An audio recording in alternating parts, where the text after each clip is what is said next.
Leviticus chapter 15, verse 1 to chapter 16, verse 28. The Lord said to Moses and Aaron, "Speak to the Israelites and say to them, when any man has an unusual bodily discharge, such a discharge is unclean. Whether it continues flowing from his body or is blocked, it will make him unclean. This is how his discharge will bring about uncleanness. Any bed the man with a discharge lies on will be unclean, and anything he sits on will be unclean. Anyone who touches his bed must wash their clothes and bathe with water, and they will be unclean till evening. Whoever sits on anything that the man with the discharge sat on must wash their clothes and bathe with water, and they will be unclean till evening. Whoever touches the man who has a discharge must wash their clothes and bathe with water, and they will be unclean till evening. If the man with the discharge spits on anyone who is clean, they must wash their clothes and bathe with water, and they will be unclean till evening. Everything the man sits on when riding will be unclean, and whoever touches any of the things that were under him will be unclean till evening. Whoever picks up those things must wash their clothes and bathe with water, and they will be unclean till evening. Anyone the man with the discharge touches without rinsing his hands with water must wash their clothes and bathe with water, and they will be unclean till evening. A clay pot that the man touches must be broken, and any wooden article is to be rinsed with water. When a man is cleansed from his discharge, he is to count off 7 days for his ceremonial cleansing. He must wash his clothes and bathe himself with fresh water, and he will be clean. On the 8th day, he must take 2 doves or 2 young pigeons and come before the Lord to the entrance to the tent of meeting and give them to the priest. The priest is to sacrifice them, the one for a sin offering and the other for a burnt offering. In this way, he will make atonement before the Lord for the man because of his discharge. When a man has an emission of semen, he must bathe his whole body with water, and he will be unclean till evening.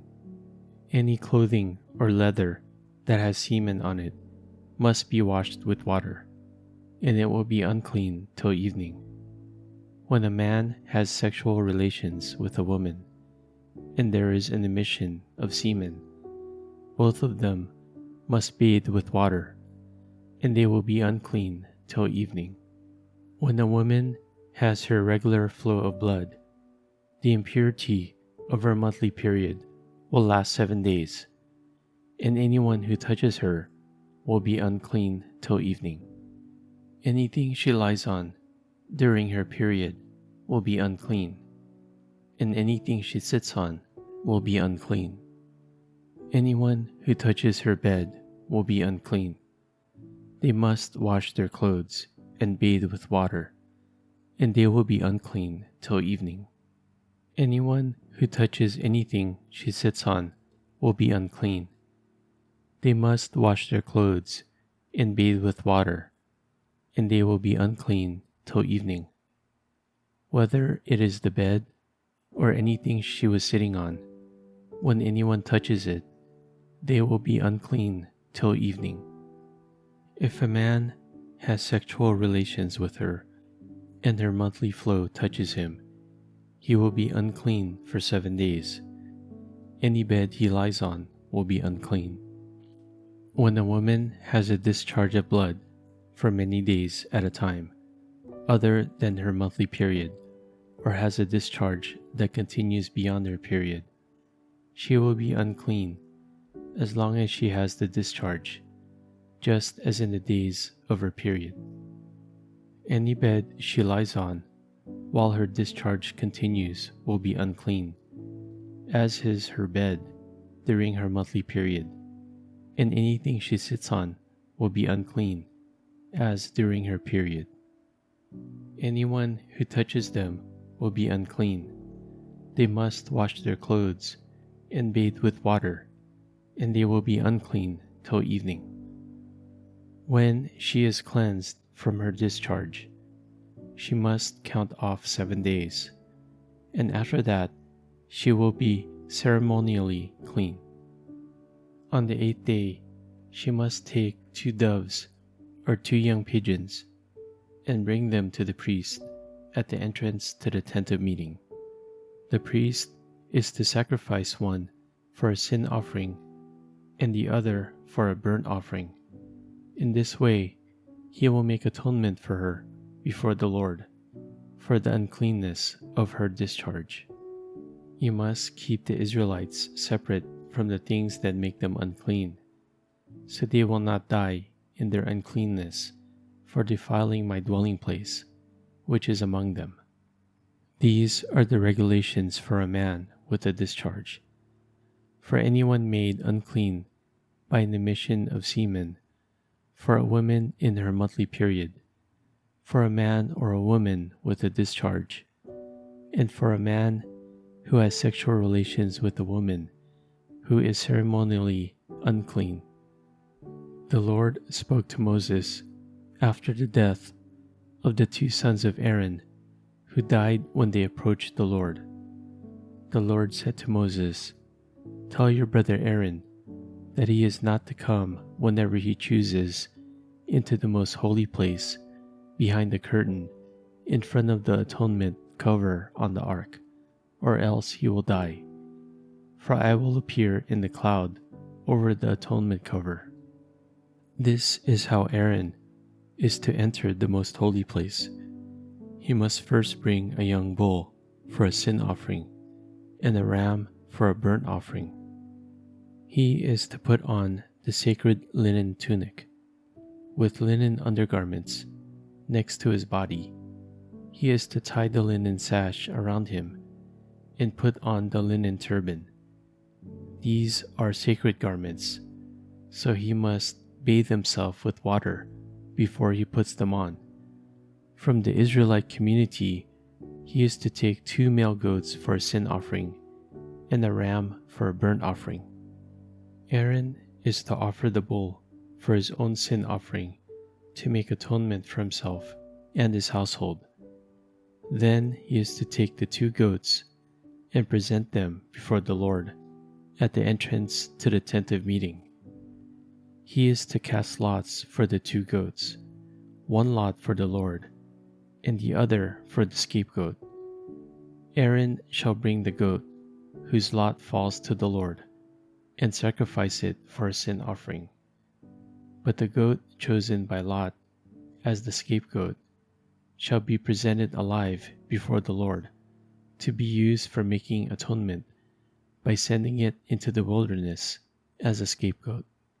Aaron shall bring the bull for his own sin offering to make atonement for himself and his household, and he is to slaughter the bull for his own sin offering. He is to take a censer full of burning coals from the altar before the Lord, and 2 handfuls of finely ground fragrant incense, and take them behind the curtain.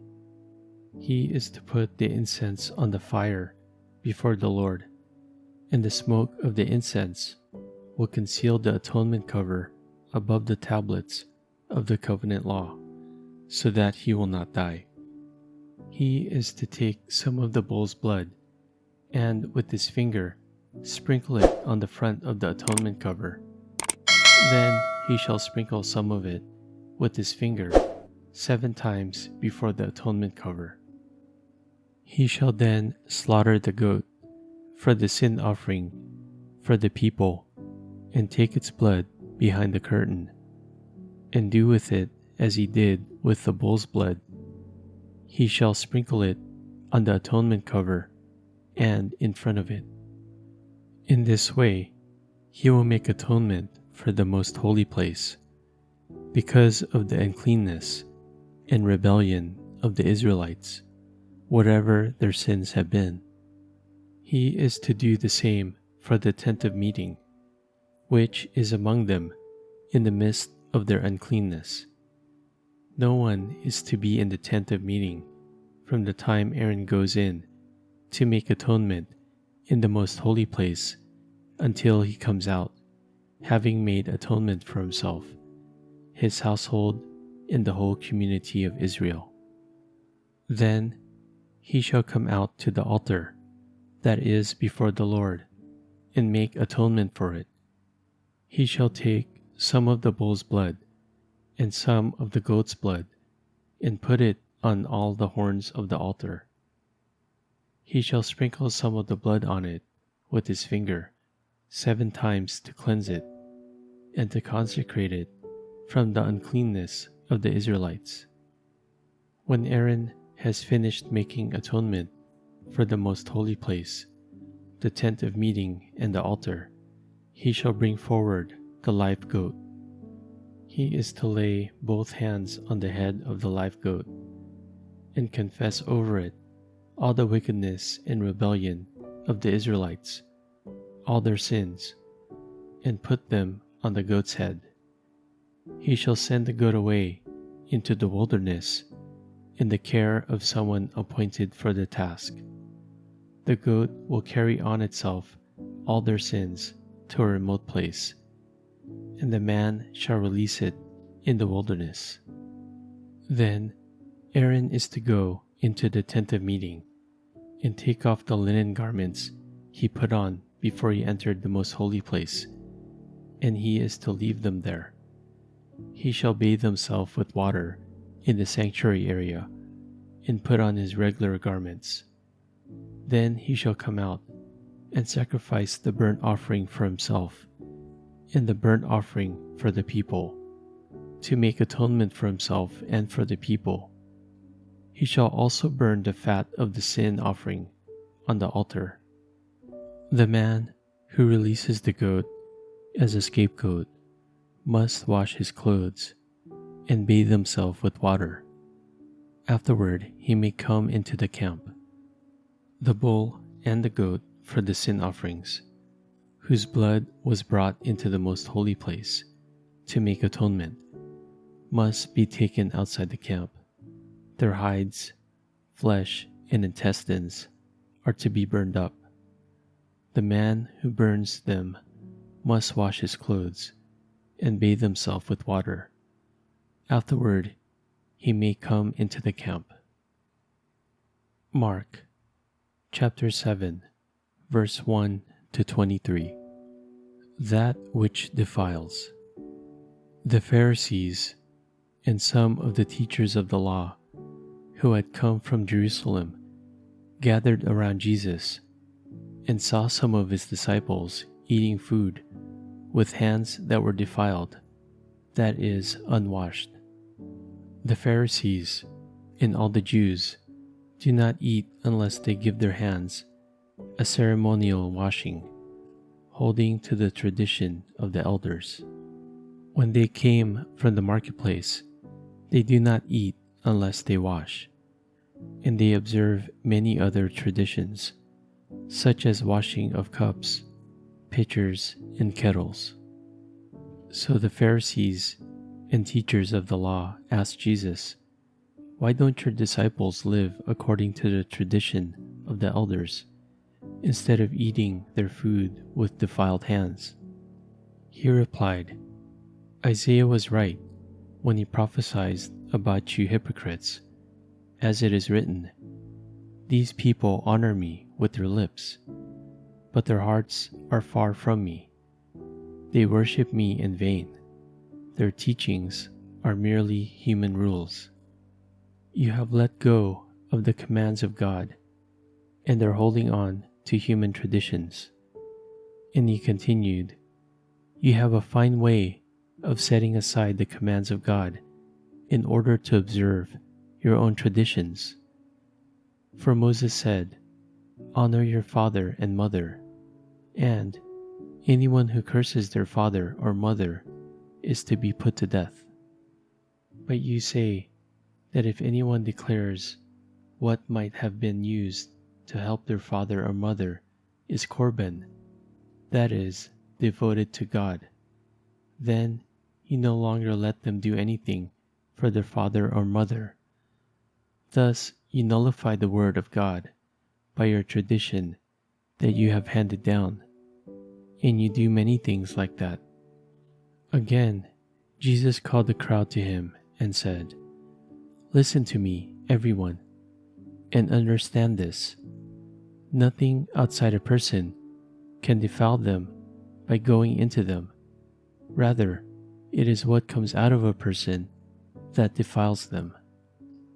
After he had left the crowd and entered the house, his disciples asked him about this parable. "Are you so dull?" he asked. "Don't you see that nothing that enters a person from the outside can defile them? For it doesn't go into their heart, but into their stomach, and then out of the body." In saying this, Jesus declared all foods clean. He went on, "What comes out of a person is what defiles them, for it is from within, out of a person's heart, that evil thoughts come: sexual immorality, theft, murder, adultery, greed, malice, deceit, lewdness, envy, slander, arrogance, and folly. All these evils come from inside and defile a person."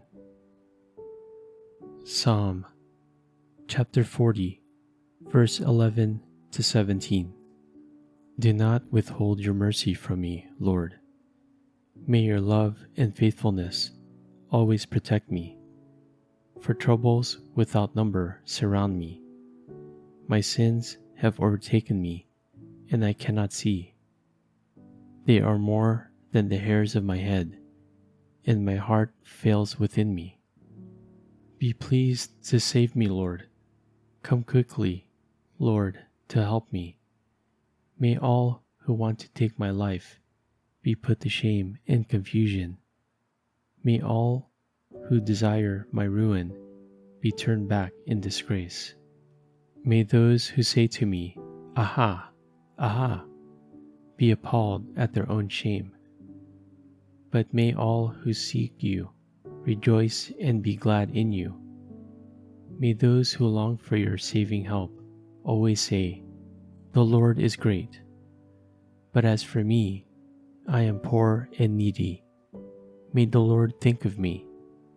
You are my help and my deliverer. You are my God. Do not delay. Proverbs chapter 10, verse 13 and 14. Wisdom is found on the lips of the discerning, but a rod is for the back of one who has no sense. The wise store up knowledge, but the mouth of a fool invites ruin.